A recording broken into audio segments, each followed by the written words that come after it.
Welcome back. This is Just Google It. What we're here to talk about is this really cool article and research study that came out. So it's Google Cloud reports 86% of Gen AI early adopters are achieving revenue growth already. So this survey was conducted by the National Research Group, and it was a very comprehensive study based on a survey of around 2,500 C-suite leaders from Fortune 500 all the way to 5,000 companies, including CEOs, CISOs, CFOs, CMOs, CTOs, CISOs, and COOs. Chris, I had to make sure I got every single one in there. I didn't A even lot of realize chiefs there's in the that kitchen, many, you a know, lot of students, a lot a of lot of chiefs. students. So some of these global enterprises with more than $10 million in revenue, these were the ones where, I mean, they were really talking about what happened here. And there's a couple things that really stuck out. I'll go down the list of what we're going to talk about, and then I'll stick with the first one and we'll go around. But productivity, security, business growth, and user experience. That is what really stood out and what the executives were pulled on around Gen AI and where they're implementing it and where they're seeing progress. So let's start with that productivity first. So almost half, so around 45% of executives who reported improved productivity indicated that employee productivity, again, this isn't customer, this is employee productivity, has at least doubled as a result of Gen AI rollouts to their organizations. Now, I don't think anyone is disagreeing with this. What I'm almost wondering is, when is it going to triple? When's it going to quadruple? Because I think it's only a matter of time. This isn't something that is, continually going to go up. I mean, this is compounding, just like compounding interest.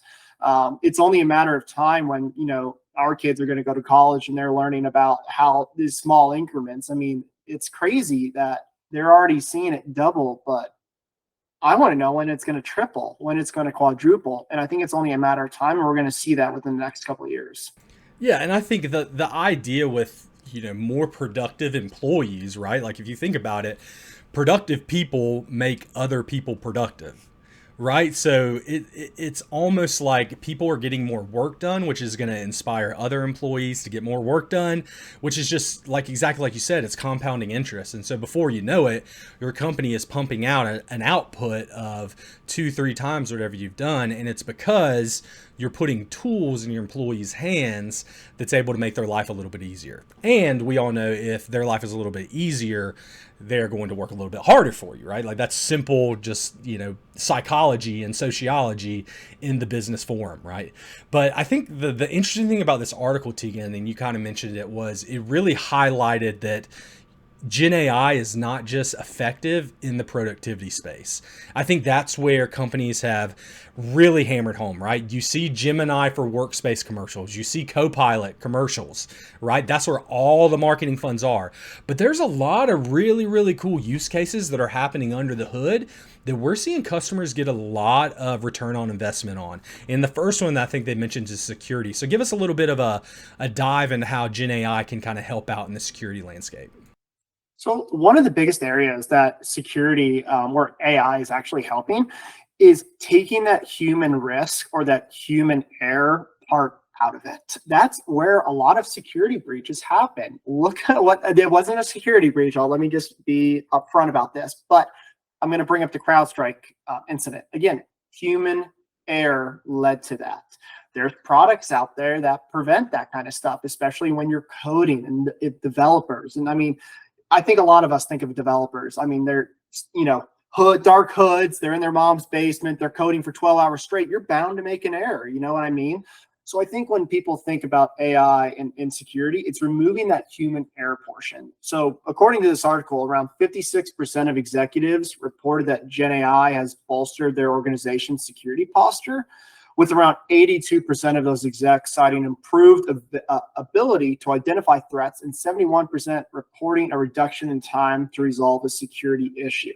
So twofold here. One, removing that human error. The second, making it faster, using Gen AI and just the vast amount of data that it can pull from to make faster and smarter decisions about what needs to happen, what gate needs to be locked down when something is triggered. Yeah, I think first off, I just want to say next episode, I'm 100% coming on wearing a massive hood, headphones on, and just like coding away. Like you're the whole episode, you're just going to talk the whole time, Tegan, and I'm going to do the background just in flow state, just going. And you're still going to make 4 times as much as I do. No, not at all, not at all. Yeah, I think it's interesting because security is one of those spaces that is so vast that there's so much data to look at, right? And why wouldn't you want something that could analyze that at Google search's speed, right? Like it's crazy to think about how someone could argue that a human being could be better, especially when these things are coming over as ones and zeros, right? It's coming over as data to make those insights. So it's a huge space.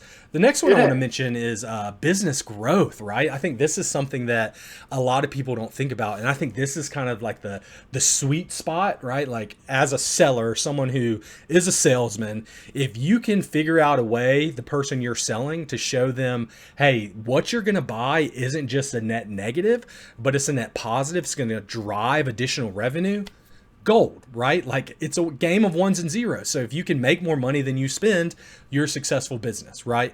So 77% of executives reported business growth and said they have improved leads, better customer acquisition as a result of Gen AI. So let's think about, why is that?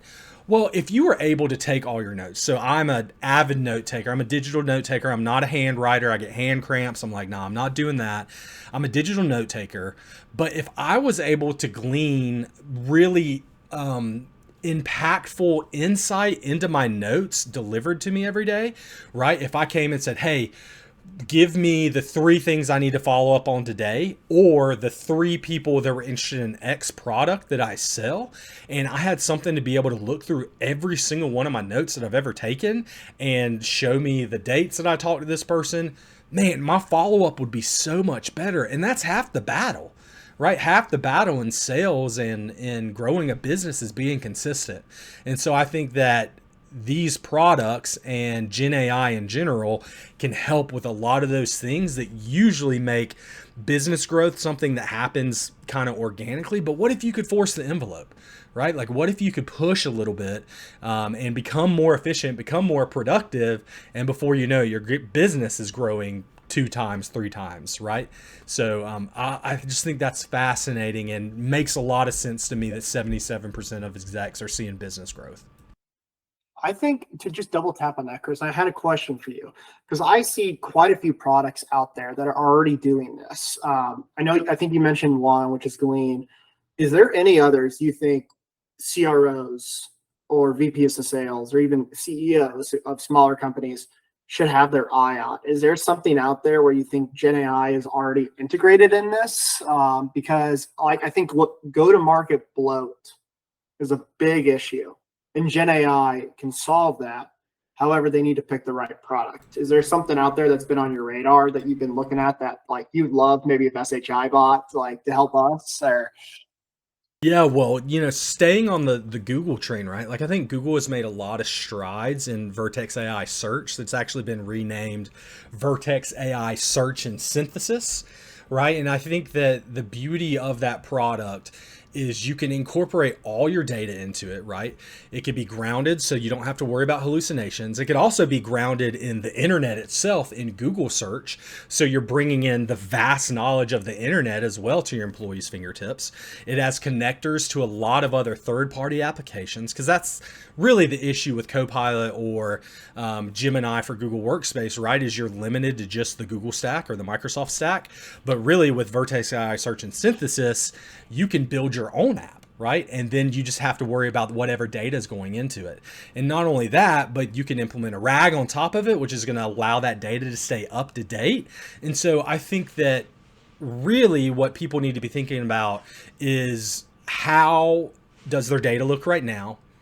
Can they layer something on top of their data to empower their workforce, and then go and do it? right? There are tons of resources. I'll tell you right now, from Google's perspective, the bank's open. They will pay for POCs. They will pay for pilots, right? Like they are trying. I read earlier in their Q2 earnings, $2.2 billion invested. They're spending money on this, and they're willing, if you take the shot, customer A, B, C, you want to start a Gen AI journey with Google, they'll open up the pocketbook for you. I think that's huge, right? And that also kind of leads me to the last part is if this whole idea of how you become more successful at your job, more productive, it's probably going to lead to a better user experience, right? Like we see that as something that people talked about. So Tegan, tell me how your life personally would be much easier. You would have a lot less qualms with your day-to-day workflow if you had these tools. Oh my gosh, Chris, I'd probably be out of a job because AI. Now, no one listen to that. If my CEO is listening, I do a lot. But yeah, Chris, I mean, from this study, it said 85% of executives reported an improved user experience, indicating specifically that user engagement has increased from Gen AI, and nearly the same number reported improved user satisfaction, 80%. So let's think of this. When you are removing friction, your users are going to have a better experience. The best way to reduce friction is find those pain points. What do you need to find those pain points? You need data, and you need a lot of it. And what is going to help you? AI. So anywhere from think chatbots, stop dealing with humans who, are making it harder, who might not understand the problem. Have AI predict the problem before the customer even knows it's there or before they can even articulate it themselves. That predictive analysis or ability that AI is so good at, I think that's the biggest way to draw down on, hey, finding those pain points and making the customer experience more enjoyable. You're going to see this a lot in retail. You're going to see this a lot in advertising. And I think you're even going to see this a lot in the financial services industry as well as healthcare.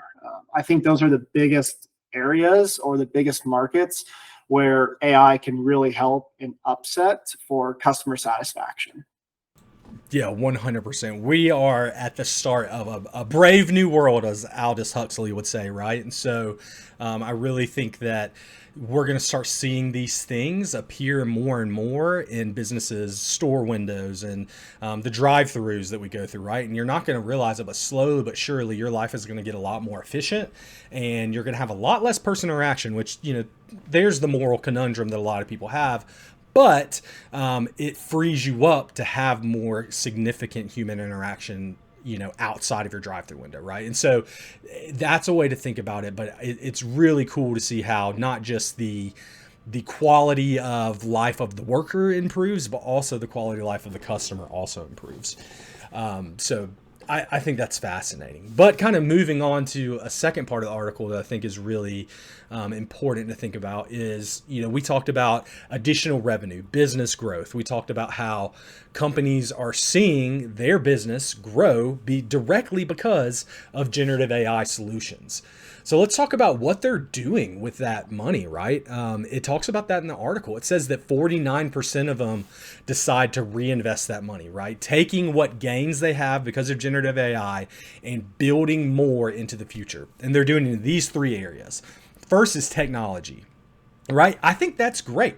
Right. Like I know that a CTO, if you go to your CFO and you tell them that, you're saving 25% in your budget year over year, if you're the CTO, you're going to say, and that's going right back into my budget for next fiscal year, right? It's because you have goals, you have roadmaps and technologies that you want to try out. And so adopting this one technology might give you the kind of buffer you've been looking for to try out technology A, B, and C that you've been looking at for years, but just haven't been able to get executive approval. But if you go to your CFO and show them how much money you've saved them, I promise you it'll be much easier to get some of those initiatives off the starting blocks.